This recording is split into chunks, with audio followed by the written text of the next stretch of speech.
amashyamba ntacyo bitwaye njye vuba vuba nasanga ya muhuma zirapora aciye n'ubundi ariko imiti igenda yikikije ntabwo izankorahora reba n'ingi byose sinabonye byose biroga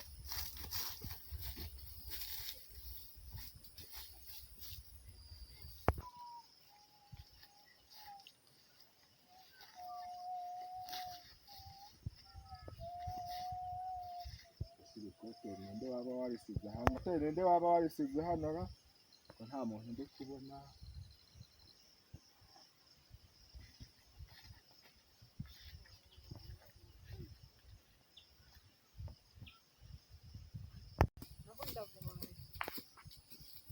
ikuye uyu musozi ugenda yantwaye ikoti cyane hakuze ko abajura bino basuzugura cyane niko uyu muntu unyibye nenge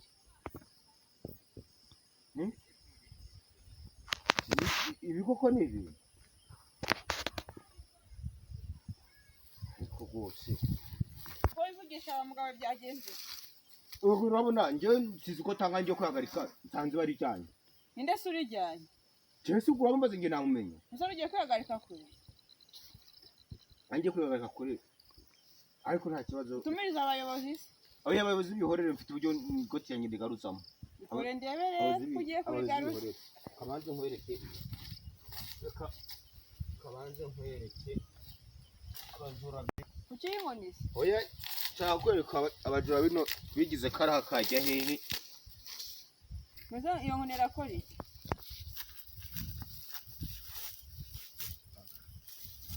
nkwereke yabini uko nkoni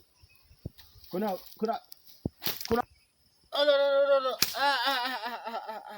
neza gute uri gushaka iyo ndashaka kugarutsa ikote rya sigino no nkoni mbabarira ariko se bati bude ko ziriki imana ya none se inkoni irari kuzanye irarizana cyane yarizana ryari tutarizana Yesu wehe ko mbona uri gutaka byakugendekeye sha sinzi nyuza ahantu masanga ikote ndaritora nimba ari ibya babarozi binaha bajya bavuga none ndikumva ibi nimba sha none se yarija yewe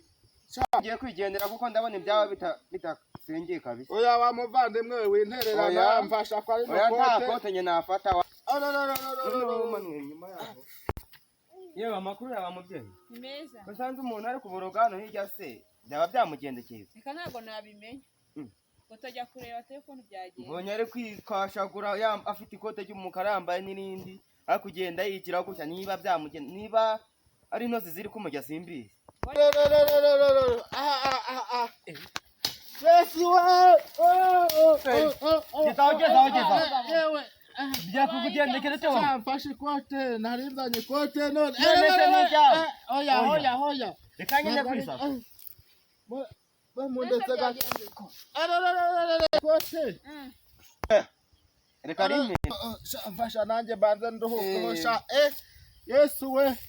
ko numva mana we fata ibikote byawe ndumva biremereye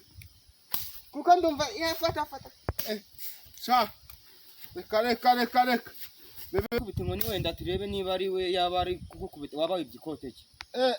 sha genda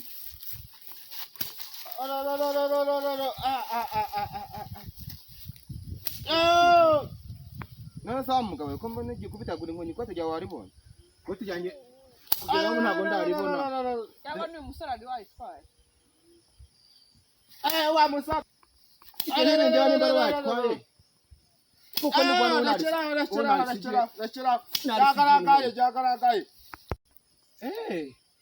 burya niwe wasuzuguraza uranyibasha wa musaza we nagatoye nahenze karako umuntu usanzwe sinanze kuri umurozi bingana gutya ubu nzajya nkuba none nahise n'umurozi none se ko ndi kumva wagomeje kumwe wambabariye koko wambabariye babarira dore ngiri ikote ryawe reba mbabarira nyaboneka reka irangaho umubyeyi ikote ryawe wa musaza we dore ngiyi ikote yarizanye reba niba nta kintu yangirije we basi komeza ubone ko buretse rekera aho ngaho rekera mbabarira we dore ngiri wa mubyeyi we ntabwo nzongera kwiba nihaniye hano ariko n'undi munsi ntuzongeye kwiba urakoze cyane ariko ntuzongeye kwiba musenzi Imana igufasha ariko reka ifashe reka nikomeze urugendo wanye nanjye urakoze mana kwiba n'ibibi nta nubwo nzabyongera nari mpuye n'urusaza ruramoga reka nongera kanigendere kwiba ntabwo nari nabigufashijemo ndigendeye njyewe nongera kanigendere nta kundi bibaho